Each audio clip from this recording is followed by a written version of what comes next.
Hello friends, welcome to my channel. आज हम बात करने वाले सेलो के बारे में। सेलो ये शेयर में से मैं निकल चुका हूँ प्रॉफिट लेके। ठीक है, प्रॉफिट बुकिंग की थी, इसका अपडेट मैंने टेलीग्राम पे दे दिया था। तो कितने प्रतिशत के प्रॉफिट लिए हैं ये मैंने बता दिए थे, फिर भी मैं अभी आपको बता दूंगा। ठीक है, और क्या भाव था, कहाँ पे निकला हूँ मैं, ये भी मैं आपको बता देने वाला हूँ। और ये कंपनी कैसी है अभी। ठीक है, मैंने बेचने के बाद भी ये कंपनी में आगे ग्रोथ है नहीं है, फंडामेंटल कैसे है, सारी चीज़ें हम देखने वाले हैं ये वीडियो के अंदर। तो वीडियो एंड तक देखो, और वीडियो अच्छा लगेगा तो ज़रूर चैनल को सब्सक्राइब करना। तो सबसे पहले जान लेते थोड़ा कंपनी के बारे में, बिजनेस के बारे में। तो फिलहाल इसके बारे में मैं पहले ऑलरेडी बता चुका हूँ। जैसे मैंने कहा, जो भी स्टॉक में लेता हूँ उसके बारे में पहले अपडेट दे देता हूँ, टेलीग्राम पे भी दे देता हूँ और उसका वीडियो भी बना देता हूँ। तो उसके बारे में मैंने बता चुका था कि स्टॉक कैसे हैं। फिर मुझे अभी ये मार्केट कंडीशन थोड़ी ख़राब लग रही थी, ग्लोबल तरीके से भी ख़राब लग रही थी। तो मुझे जितने भी स्टॉक में प्रॉफिट दिख रहे थे तो वो निकाल रहा था। ठीक है, जिसको मैंने ट्रेडिंग पर्पज़ से ही लिया हुआ था तो वही निकाला है। जो लॉन्ग टर्म के पर्पज़ से लिए हैं उनको अभी तक मैंने रखा है, और वो आपको पता रहेगा। अगर आप लोग मेरे चैनल से जुड़े हो तो आपको ज़रूर पता रहेगा कि कौन से स्टॉक को मैंने लॉन्ग टर्म के लिए लिया था। तो फिलहाल वो भी आप देख सकते हो। तो आपको यहाँ पर मैं जस्ट बता देता हूँ। तो फिलहाल ये जो कंपनी है, ये जो स्टॉक है, तो यहाँ पर जस्ट यहाँ पर मैं दिखा देता हूँ। तो फिलहाल यहाँ पर ये कंपनी जो है, इसके प्रोडक्ट काफ़ी फिलहाल तो मुझे अच्छे लग रहे थे। सेलो के आपने नाम सुना होगा, सेलो के बॉटल्स देखी होगी। तो ये कंपनी ये सब बनाती है। इसके प्रोडक्ट की प्राइजेस भी यहाँ पर आप देख सकते हो। ठीक है, तो ये है, और भी अलग अलग नाम से इनके प्रोडक्ट यहाँ पर आपको नज़र आएगी, बट ये सेलो ही बनाती है। ठीक है, तो ये है मेन कंपनी का बिजनेस। यहाँ पर बॉटल्स के साथ साथ, ये तो ड्रिंक वेयर हो गया, उसके साथ साथ यहाँ पर डिनर वेयर भी सेलो बनाती है, लंच बॉक्सेस भी बनाती है। ठीक है, जार्स बनाती है, जार्स एंड कंटेनर्स, और केसर रोल्स और बेकवेयर। तो ये सारे यहाँ पर चीज़ें आपको मिलेंगी, देखने मिलेगी। किचन अप्लायंस बनाती है, कुकवेयर बनाती है, क्लीनिंग सप्लाईज बनाती है। तो ये सारे सेलो बनाता है। तो इस वजह से मुझे कंपनी अच्छी भी लगी थी। और फिलहाल मार्केट में नई नई आई है, इसको काफ़ी साल हुए नहीं मार्केट में आके, यानी शेयर मार्केट में आके। आईपीओ के थ्रू आई थी ये मार्केट में।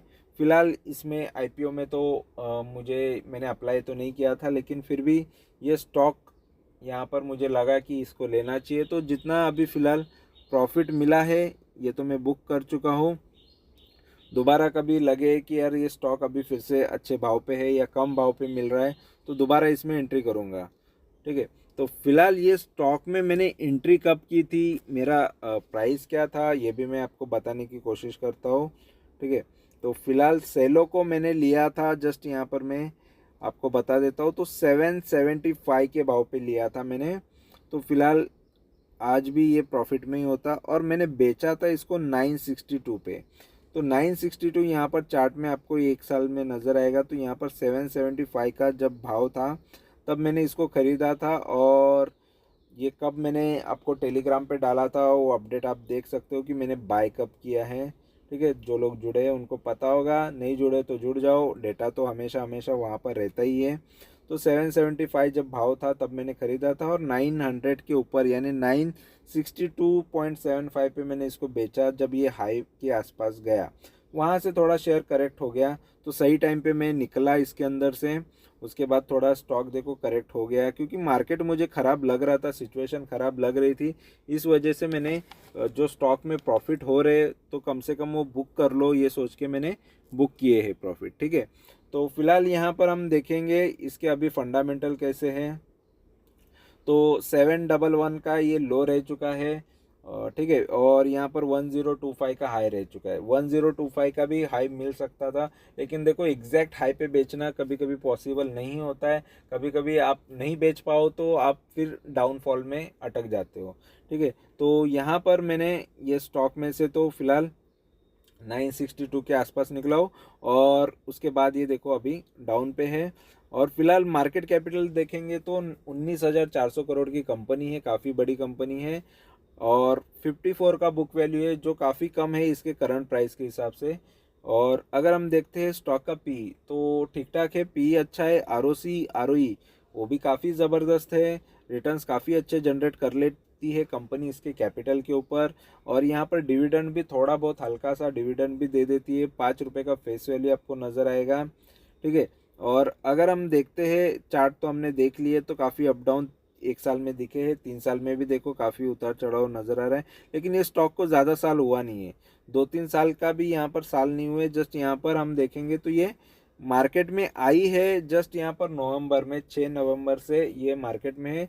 2023 यहाँ पर देखेंगे तो 2023 से 2024 के नवंबर में इसको पूरा कंप्लीट 1 साल होगा।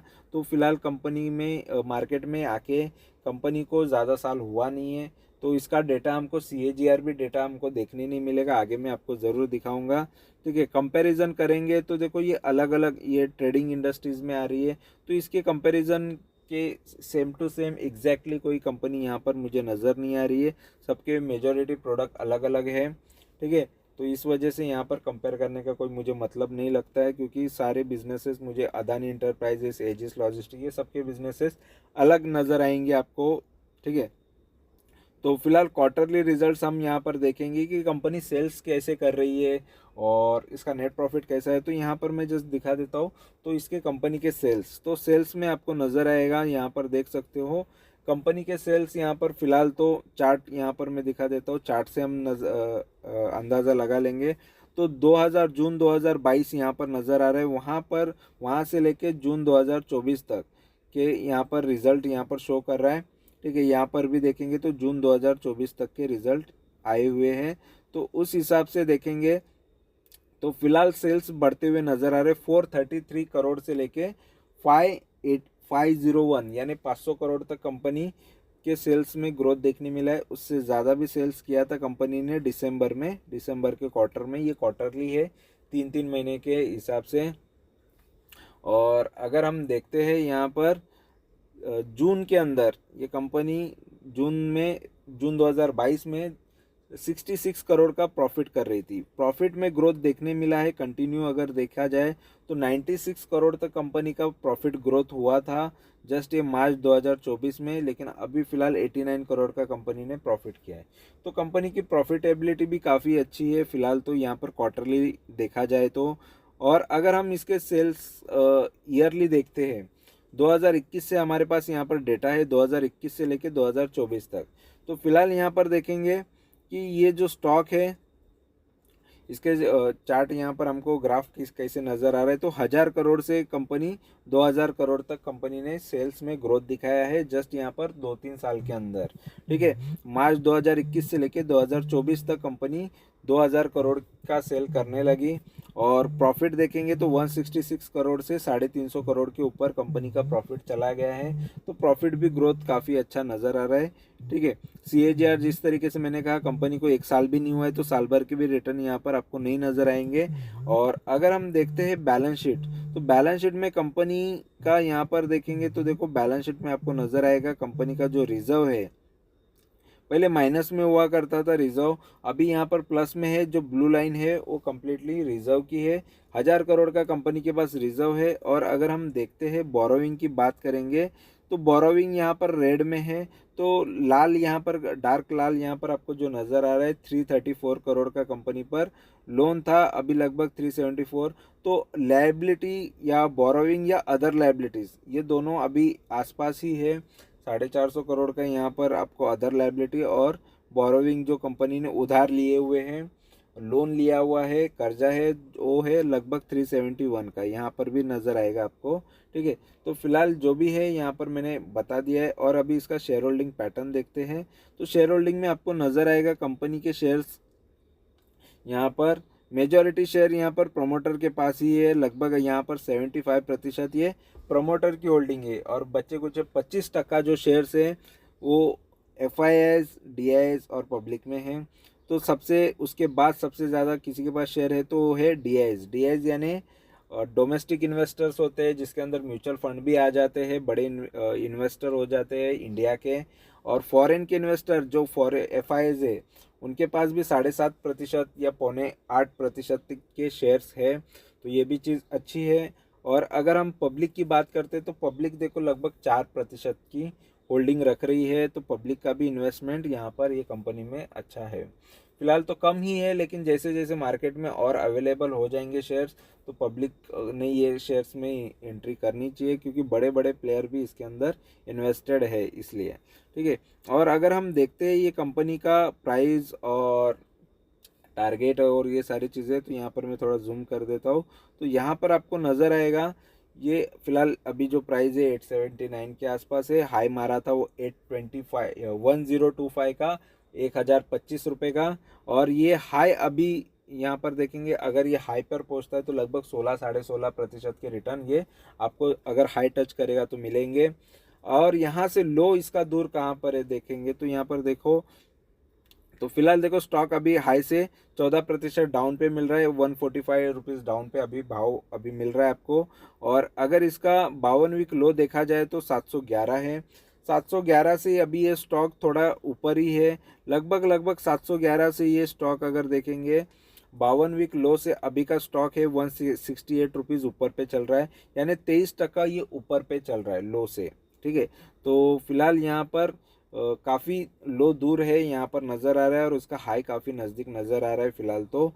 और अगर हम देखते हैं तो इसका सपोर्ट देखो 19% डाउन, अभी नीचे अगर उसको जाना है तो 19% गिरेगा तो ये 711 का आपको प्राइस मिल जाएगा। अगर ये वहाँ पर भी आ जाता है तभी भी मैं यहाँ पर ख़रीदने के लिए ही रेडी रहूँगा, क्योंकि ऑलरेडी देखो मुझे कंपनी का बिज़नेस से मतलब है, बिज़नेस क्या करती है कंपनी क्या करती है ये सबसे ज़्यादा मैं इम्पोर्टेंट समझता हूँ बाकी चीज़ों से। और उसके फंडामेंटल अच्छे होने चाहिए, तो फंडामेंटली तो स्टॉक अच्छा ही नज़र आ रहा था, साथ में मुझे कम प्राइस पे शेयर्स लेने होते हैं। और अगर हम देखते हैं 1 मंथ की बात करेंगे तो एक महीने में ये जो स्टॉक है इसने हाई मारा था 996 का, तो 996 अगर ये 18 जुलाई का ये हाई है ये तोड़ेगा, उसके बाद फिर ये 3 महीने का इसका जो हाई है 1025, ठीक है। 1025 ये ऑल टाइम हाई है इसका, हर जगह आपको 1025 नज़र आएगा। जो 1 साल का हाई है इसका, जो 3 महीने पहले ही मारा है, यानी 4 जुलाई को ही मारा है इसने, ये जुलाई मंथ में ही लास्ट मंथ में ही मारा हुआ है। तो 1025 के बाद ये स्टॉक अभी थोड़ा गिरा हुआ है।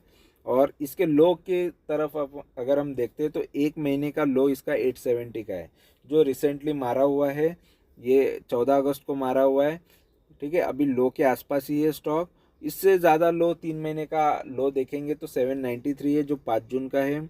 इसके बाद अगर कोई लो आता है वो 711 का है, जो ऑल टाइम लो है, ठीक है। तो ऑल टाइम लो के पास जाने के लिए 14 मार्च का जो लो है ये 711 का, अगर वो टच करता है तो उससे फिर नीचे का लो हमको देखने मिलेगा। लेकिन फंडामेंटल तो ठीक नज़र आ रहे, और फिलहाल ये लो काफ़ी दूर नज़र आ रहे हैं और टारगेट काफ़ी नज़दीक नज़र आ रहे हैं। तो हम देखेंगे आगे फ्यूचर में इसके क्या प्राइजेस आगे देखने मिलते हैं। अगर लो की तरफ आता है, मार्केट गिर जाता है, ओवरऑल मार्केट अगर ग्लोबली सब कुछ गिर जाएगा तो फिर ये स्टॉक थोड़े और कम भाव पे मिलेगा, तब अगर मिल जाते हैं तो फिर से मैं इसमें एंट्री करूँगा और अच्छी क्वांटिटीज़ खरीद के इसको होल्ड भी करना चाहूँगा मैं फ्यूचर में लॉन्ग टर्म के लिए, ठीक है। तो फिलहाल ये था इसके बारे में मेरा व्यू जो भी है। और ये स्टॉक कैसा है, इसमें मेरी प्रॉफिट बुकिंग हुई ये भी मैंने बताया, कितने प्रतिशत लिए हैं, ठीक है। तो लगभग मैंने इसके अंदर आपको बताया है कि ये स्टॉक के अंदर मैंने सेलो के अंदर लगभग 24% के प्रॉफिट लिए हैं। तो फिलहाल इसके बाद और भी जो भी शेयर्स है इनमें भी प्रॉफिट काफ़ी ज़्यादा स्टॉक में मैं ऑलरेडी बुकिंग कर चुका हूँ प्रॉफिट बुकिंग, तो धीरे धीरे इसके वीडियोस में डालते जा रहा हूँ जैसे मुझे टाइम मिले उस हिसाब से, ठीक है। तो ये वीडियो अच्छा लगा, इन्फॉर्मेशन अच्छी लगी है तो ज़रूर चैनल से जुड़ो, चैनल को सब्सक्राइब करो, लाइक करो, कमेंट करो, दोस्तों के साथ शेयर करो। Thank you very much for watching my video. Thank you, bye bye.